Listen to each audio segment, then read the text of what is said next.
चरणों में है।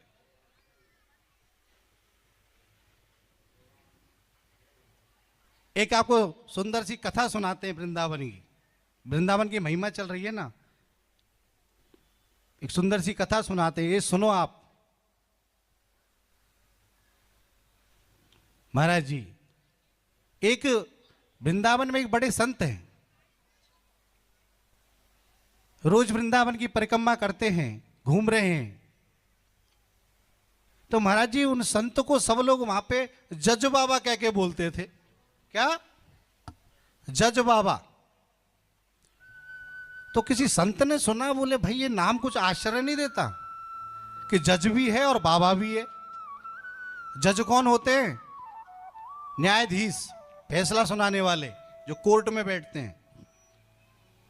और बाबा भी है। तो महाराज जी, किसी ने बताया कि महाराज जी ये जज बाबा इसलिए हैं क्योंकि पहले किसी कस्बे में ये किसी कोर्ट में न्यायाधीश थे। तो बोले बाबा कैसे बने? तो वर्णन सुनाया महाराज कि महाराज जी किसी कस्बे में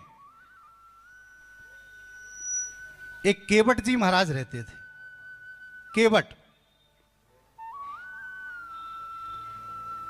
केवट जी महाराज भगवान रघुनाथ जी के बहुत बड़े भक्त थे, रघुनाथ जी के। तो केवट जी से जब कोई कुछ भी कहता, कुछ भी कहो, वो एक ही जवाब देते, मेरा तो सब रघुनाथ जी जाने, मुझे कुछ पता नहीं भैया, सब रघुनाथ जी जाने। केवट जी की महाराज एक बेटी थी, उसकी शादी का समय आया।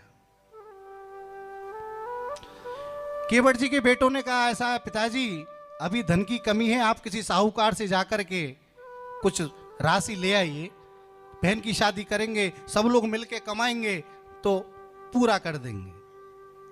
केवट जी ने कहा भैया ठीक। तो केवट जी महाराज एक साहूकार जी के पास गए और वहां जाकर के निवेदन किया कि भैया हमको थोड़ा सा धन चाहिए, बेटी की शादी है। साहूकार जी ने साहब उनको धन दिया।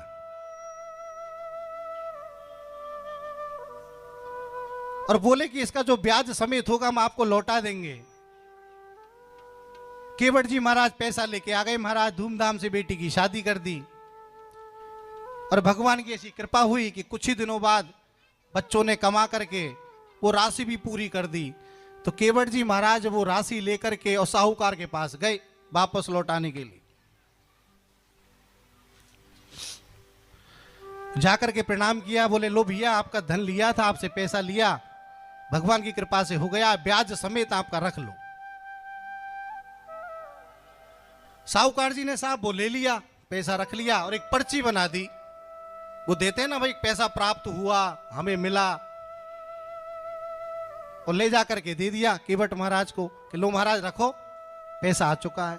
तो केवट जी महाराज तो बोले भंडारी साहब, अरे बोले साहब हमने आपसे पैसा इसलिए थोड़ी लिया, पुरानी जान पहचान है, जानते हो पहचानते हो, विश्वास है आप पर। इन पर्चियों से तो साहब भेदभाव हो जाता है, मन में रेखा खिंच जाती है, रिश्तों में खटास आएगी, इसको रहने दो, अपनापन खत्म हो जाता है। आपसे क्या वो है, आप तो अपने हो। साहूकार जी ने कहा भैया अच्छी बात है, इतना विश्वास है। तो केवट जी महाराज उस बिना पर्ची को लिए वापस आ गए पैसा दे करके। लेकिन महाराज धन है, किसी की भी बुद्धि फिरा देता है। तो साहूकार जी के मन में आ गया लालच। क्या आ गया? लालच आ गया। इधर साहब वो केवट जी महाराज बेटी की शादी हो गई, तो बोला अब क्या करूं। तो वही गांव में रघुनाथ जी का मंदिर था, रोज जाते रघुनाथ जी के मंदिर की सीढ़ियों पे जाके बैठ जाते, भगवान का कीर्तन करते, भजन करते, बड़ा आनंद। इधर महाराज जी अचानक क्या होता, उस साहूकार जी ने एक पर्ची भेज दी अपने नौकर के हाथ केवट जी महाराज के पास। केवट जी ने पूछा भैया ये क्या है? बोले वो सेठ जी ने पर्ची दी, उनका कोई पैसा बकाया तुम्हारे पास। केवट जी बोले नहीं भैया, मैं तो उनको वापस देखे आया हूं। साहूकार मना कर दिया, नहीं आपने कोई पैसा मुझे नहीं दिया है, और यदि आपने पैसा नहीं लौटाया तो मैं आपकी कोर्ट में शिकायत करूंगा। और हुआ भी महाराज यही, साहूकार जी चले और कोर्ट में जाकर के और केस कर दिया केवट जी महाराज। और ये केस महाराज इन्हीं जज बाबा की कोर्ट में आया था जो वृंदावन में घूम रहे हैं। यही वहां के जज थे, न्यायाधीश यही थे उस वक्त। तो महाराज जी वो केस आया तो न्यायाधीश का तो जो कर्तव्य है, उन्होंने एक लेटर बनाया, समन जिसको बोलते हैं, कि भैया ये भेजो केवट के पास में, बुलवाओ उसको। केवट जी उपस्थित हुए, कोर्ट लगी। न्यायाधीश जी ने पूछा, बताइए महाराज आपने इनसे धन लिया? केवट जी बोले, हाँ महाराज लिया। अच्छा वापस दिया? बोले, हाँ महाराज दिया। क्या आपके पास कोई प्रमाण है, कोई सबूत है इसका कि आपने इनको पैसा लौटाया है? बोले, महाराज जी सबूत तो नहीं है। बोले, क्यों? बोले, इन्होंने एक पर्ची दी तो सही, लेकिन अपने पन में साहब मैंने वो ली नहीं, अब मेरे पास सबूत नहीं है। तो बोला, अच्छा ये बता। अब न्यायाधीश जी को वो केवट थोड़ा ईमानदार आदमी लगा, तो बोले, केवट भैया ये बताओ, जब आपने ये पर्ची की बात चल रही थी या धन लिया था, तब कोई और भी था क्या तुम्हारे साथ? तो केवट जी की तो एक ही लाइन, हमारा जी थे कौन? रघुनाथ जी थे हमारे। न्यायाधीश जी ने कहा, अच्छा रघुनाथ जी थे, हाँ कल रघुनाथ जी को बुलाओ साहब कोर्ट में, अगली तारीख दे दो, रघुनाथ जी को कोर्ट में बुलाया जाए। ठीक है महाराज जी, कोर्ट की तारीख आई, एक समन निकला, उसको लेकर के कोर्ट का सदस्य गांव में आ गया। रघुनाथ जी लिख रहा है, और सब गली गली घूमे, भाई कोई रघुनाथ जी है क्या यहाँ पे, कोई रघुनाथ जी है क्या यहाँ पे? लेकिन वहां कोई रघुनाथ जी कोई था ही नहीं, पूरे गांव में भटक लिया महाराज। तो घूम फिर के मंदिर के सामने आ गया, जो रघुनाथ जी का मंदिर था वहीं आ गए, और वहां मंदिर की जो पुजारी जी थे उनसे निवेदन किया। बोले, पंडित जी महाराज, हाँ कि एक ये लेटर है मेरे पास कोर्ट का, पूरे गांव में मैं भटक लिया, लेकिन ये रघुनाथ जी नाम का कोई आदमी मिला ही नहीं मुझे। तो वो कहने लगे पुजारी जी, भैया रघुनाथ जी नाम का तो यहाँ कोई नहीं है, हाँ ये मंदिर जरूर है रघुनाथ जी का। तो कोर्ट वाला बोला, भैया मुझे तो पीछा छुड़ाना है, पुजारी जी को पकड़ा दी चिट्ठी, इन्हीं को दे देना, मुझे तो पीछा छुड़ाना है। अब पुजारी जी ने साहब वो चिट्ठी खोली, चिट्ठी में पढ़ा तो पूरा वर्णन समझ में आ गया, अरे ये तो केवट के लिए आई है, बड़ा भक्त है भगवान का। तो ठाकुर जी के चरणों के पास पुजारी जी उस चिट्ठी को पढ़ते हुए कह रहे हैं, हे रघुनाथ जी, आज तुम्हारे भक्त पे विपदा आके पड़ी है, तुम्हारे भक्त पे विपदा आके पड़ी है, संभालना। बड़ा भक्त है तुम्हारा, बड़ी सेवा करता है, हर शब्द में तुम्हारा नाम है, लाज रखना, क्योंकि आप नहीं सुनोगे तो कौन सुनेगा, लाज रखो। निवेदन किया पुजारी ने केवट के लिए, पकड़ लो हाथी बनिवारी, नहीं तो डूब जाएंगे, कि हमारा कुछ ना बिगड़ेगा, तुम्हारी लाज जाएगी। हे बनवारी रघुनाथ जी, ध्यान रखना, ये लाज उस केवट की नहीं जाएगी, यदि लाज नहीं रखी तो तुम्हारी जाएगी।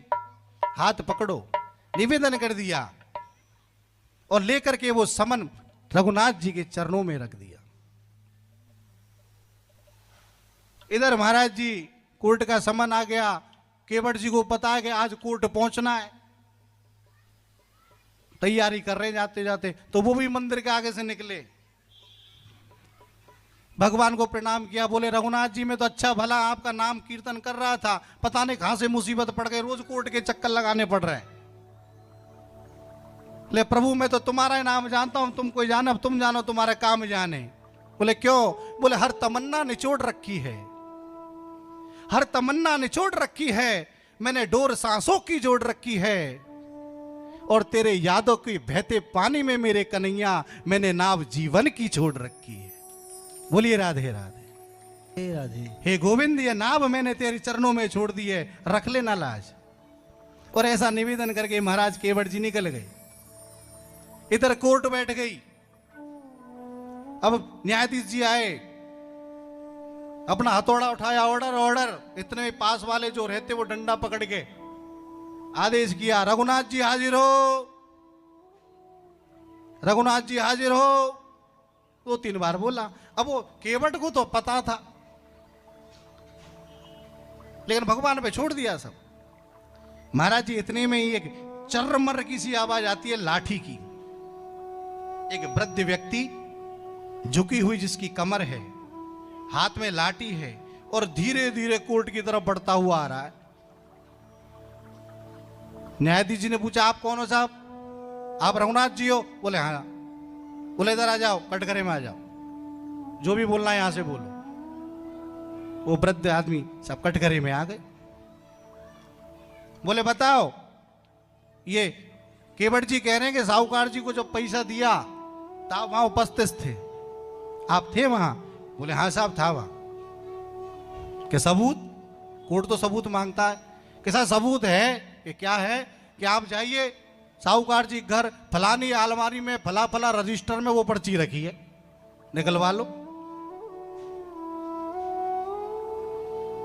कोर्ट ने कहा इतना साफ जजमेंट, इतना विश्वास। पुलिस वाले भेजे, जाओ भैया देखो। और महाराज जी जैसे ही साहूकार जी के ऑफिस में गए, अलमारी खोली तो उसी रजिस्टर के उसी पन्ने में जो बताया वो पर्ची निकल गई महाराज, जो रखी थी हिसाब वाली। लेकर के आए, न्यायाधीश जी ने देखा, पूरा केस खुल गया। साहूकार को फटकार लगाई, इतने ईमानदार व्यक्ति को वो कर रहा है, और उसको बाइज्जत बरी कर दिया केवट जी महाराज को, चले गए। एक दिन महाराज जी वो जज साहब न्यायाधीश जी को ये केस उनके दिमाग में चल रहा था। रात में सोते दिन में जगते तो केस उनके दिमाग में था कि इसमें कुछ ना कुछ तो लोचा है, समझ से बाहर बात है। तो महाराज जी उस गांव में आ गए, घूमते घूमते उस गांव में आ गए, और वो भी पूछने लगे कि भैया वो कुछ दिन पहले एक रघुनाथ जी करके आए थे हमारी कोर्ट में गवाही देने, उनका घर कौन सा है? अब कोई रघुनाथ जी हो तो हुए, पूछे, वो भी भटकते हो रह गए, कहीं नहीं मिला। तो उस जो सदस्य समन देने आया था उनको फोन लगाया कि भैया ये बताइए आप वो गांव में जो रघुनाथ जी को जो कागज पहुंचाया वो कहां देखे आए? अब वो समझ गया कर्मचारी क्या फंसे। बोले अब झूठ बोलने में फायदा नहीं है, तो हाथ जुड़ के खड़ो है वो। बोले जज साहब आपसे झूठ नहीं बोलना चाहता, छोटा आदमी हूं, माफ कर देना, पर मैं पूरे गांव में भटका, मेरे को कहीं भी रघुनाथ जी नहीं मिले, तो वो रघुनाथ जी का जो मंदिर है मैं तो वहीं दिया पुजारी जी को।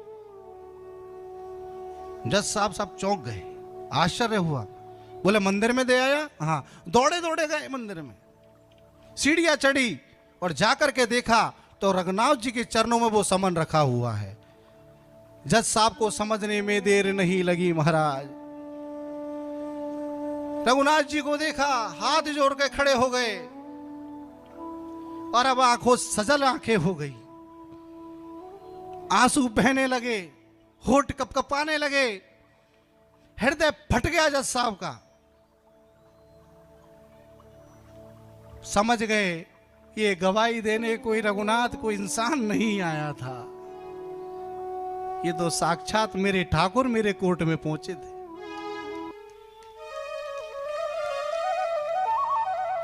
जज साहब जोर जोर से रोने लगे, सारे कार्यालय के लोग इकट्ठा हो गए, गांव वाले इकट्ठा हो गए, सब भीड़ हो गई। लोग कर्मचारी लोग कहने लगे जज साहब आपको चिंता किस बात की, आप रो क्यों रहे हो, रोना क्यों है? आपने तो अच्छा काम किया है, केवट को न्याय तो दिलाया है, न्यायाधीश का काम तो न्याय दिलाना है, वो काम आपने कर दिया, उसको सजा नहीं हुई, फिर क्यों रोना है? बोले भैया मैंने केवट को न्याय दिलाया, इस बात की मुझे खुशी है, लेकिन रोने का कारण कुछ और है। बोले महाराज फिर रो क्यों रहे हो? तो आज जज साहब कहने लगे कि गणेश सुरेश महेश सब अरे जाको ध्यान लगाते रहे। महेश जी, सुरेश जी, इंद्र, गणेश, जिनके रोज निरंतर ध्यान करने पे भी जो किसी के सामने प्रकट नहीं होता, कि रोज वो ध्यान लगाते रहे। जो किसी कमरी हाथ में किलाठी अज के बिटा के गवाह कहाते रहे। वो वृद्ध रूप में वो मेरे रघुनाथ जी हाथ में लाठी लेकर के, और आज वो केवट के गवाह बन गए, बोलो, जो ब्रह्मा आदियों के बस में नहीं है। रोना इस बात का है भैया,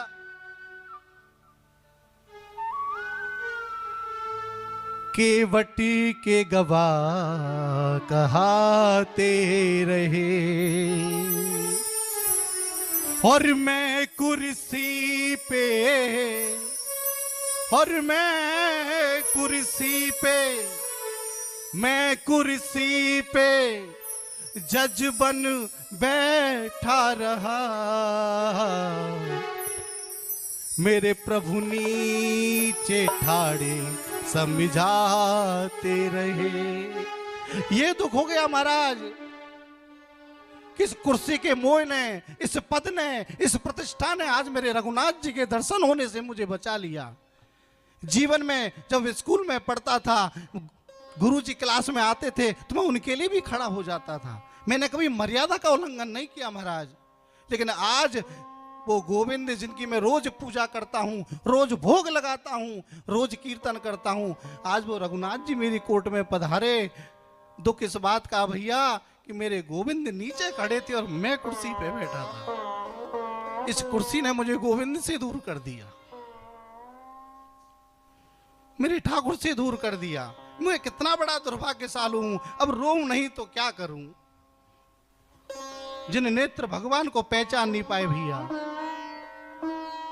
इसलिए जिस कुर्सी ने मेरे गोविंद को मुझे पहचानने के लिए छोड़ दिया, मेरे भगवान का पहचान नहीं कर पाया, दर्शन नहीं कर पाया, आज के बाद ये जज इस कुर्सी पे कभी नहीं बैठेगा महाराज। और उसी वक्त उस कुर्सी को लात मार दी भगवान के लिए और सीधे वृंदावन धाम आ गए। बोले वाके बिहारी लाल की, सीधे वृंदावन आ गए और रोज वृंदावन की गलियों में घूमने लगे। लेकिन महाराज जी दर्शन मंदिर वृंदावन में परिक्रमा जरूर करते, लेकिन किसी मंदिर में अंदर नहीं जाते थे, मंदिर में अंदर नहीं जाते। क्यों? वो कहते थे भैया, वो जो कन्हैया है ना, वो बंसी वाला, वो इन वृंदावन को, वृंदावन वासी कोई तो है, वो ये वृंदावन का ही है, वो ब्रज का ही है। तो मैं लोगों से कैसे नेत्र मिलाऊं कि मैंने तुम्हारे ठाकुर को मेरी कोर्ट में खड़ा रखा और मैं कुर्सी पे बैठा था? मैं किस तरह नेत्र मिला पाऊंगा? इसलिए रोज वृंदावन के घरों के आगे जाते, कान पकड़ते, माफी मांगते महाराज, हर वृंदावन वासी के घर के आगे ढोक देते और निकल जाते, और रोज निरंतर ऐसे ही वृंदावन में चक्कर लगाते रहे। ये वही वो जज बाबा है, जज थे, वृंदावन आकर के बाबा बन गए। आज भी वृंदावन में उनका मंदिर है, कभी जाओ तो जज बाबा के मंदिर के दर्शन करना, वृंदावन में है। बिल्कुल सच्ची घटना है साहब है।